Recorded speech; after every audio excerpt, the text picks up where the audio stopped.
भगवान श्री कृष्ण ने महाभारत के द्वारा हमें ज्ञान की प्राप्ति देने की प्रयास की है। हर दिन हम सभी का मन विचलित रहता है, हम सब मोह माया से घिरे रहते हैं। श्री कृष्ण की बोली हुई यह कृष्ण वाणी आपके जीवन पर बहुत ही सकारात्मक असर पड़ेगी और आपको जीवन में कुछ बड़ा करने की प्रेरणा देगी। आप इन कृष्ण वाणी को सुबह सुबह प्रातः काल में जरूर सुने, जिससे आपका पूरा दिन सकारात्मक और खुशहाल रहे। श्री कृष्ण कहते हैं, जो व्यक्ति मोह माया के जाल से मुक्त हो जाता है वही सच्ची शांति और आनंद को प्राप्त करता है। मोह माया में बंधे व्यक्ति का मन हमेशा विचलित रहता है, क्योंकि वह कभी भी स्थायी सुख नहीं पा सकता। मोह माया हमें संसार में उलझाए रखती है, परंतु आत्मज्ञान हमें इस जाल से मुक्त कर सकता है। धन और संपत्ति के पीछे भागने से व्यक्ति अपनी आत्मा की शांति खो देता है। मोह माया से मुक्ति ही सच्चा सुख है। संसारिक सुख दुख में उलझे रहना मोह माया का लक्षण है। आत्मज्ञान ही हमें इस जाल से निकाल सकता है। जब तक हम मोह माया के चंगुल में बंधे रहेंगे तब तक हमारी आत्मा की स्वतंत्रता असंभव है।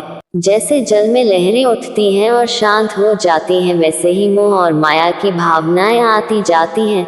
हमें इन लहरों को पार करके स्थिरता की ओर बढ़ना चाहिए। जब हम अपने मन को इच्छाओं से मुक्त करते हैं तभी हम असली सुख और शांति का अनुभव करते हैं। श्री कृष्ण कहते हैं, मोह माया का त्याग करने से व्यक्ति के अंदर की आत्मा का सच्चा स्वरूप प्रकट होता है। यही स्वरूप उसे जीवन में सच्ची सफलता दिलाता है। बहुत समय पहले एक छोटे से गांव में एक संत रहते थे।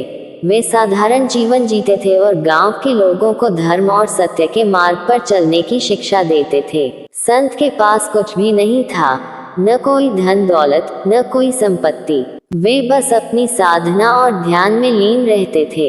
एक दिन गांव के एक धनी व्यापारी ने संत के बारे में सुना। उसने सोचा, ये संत इतना संतुष्ट कैसे है, जबकि उसके पास कुछ भी नहीं है। मेरे पास तो धन दौलत का ढेर है, फिर भी मैं खुश नहीं हूँ। व्यापारी ने संत से मिलने का निर्णय लिया। वह संत के पास गया और पूछा, हे संत, आप इतने संतुष्ट कैसे हैं? आपके पास तो कुछ भी नहीं है, फिर भी आप इतने प्रसन्न और शांतिपूर्ण दिखते हैं। संत मुस्कुराए और बोले, संतुष्टि मन की स्थिति है, धन या संपत्ति से नहीं आती। मोह माया का त्याग करके ही सच्ची खुशी प्राप्त होती है। व्यापारी को संत की बात समझ में नहीं आई। उसने पूछा, मोह माया का त्याग क्या होता है? संत ने एक कहानी सुनाई। एक बार एक व्यक्ति समुद्र के किनारे टहल रहा था। उसने देखा कि एक लड़का रेत से एक सुंदर महल बना रहा है। लड़के ने बड़ी मेहनत से वह महल बनाया, लेकिन थोड़ी देर बाद एक बड़ी लहर आई और महल को बहा ले गई। लड़का मुस्कुराया और फिर से महल बनाने लगा।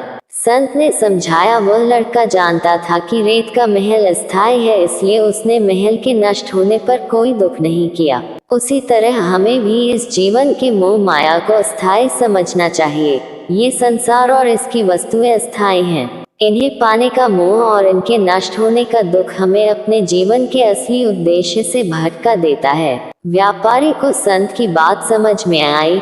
उसने अपने जीवन में मोह माया का त्याग करने का संकल्प लिया और संत के चरणों में प्रणाम किया।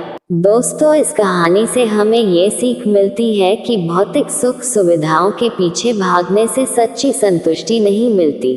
मोह माया का त्याग करके ही हम सच्ची खुशी और शांति प्राप्त कर सकते हैं।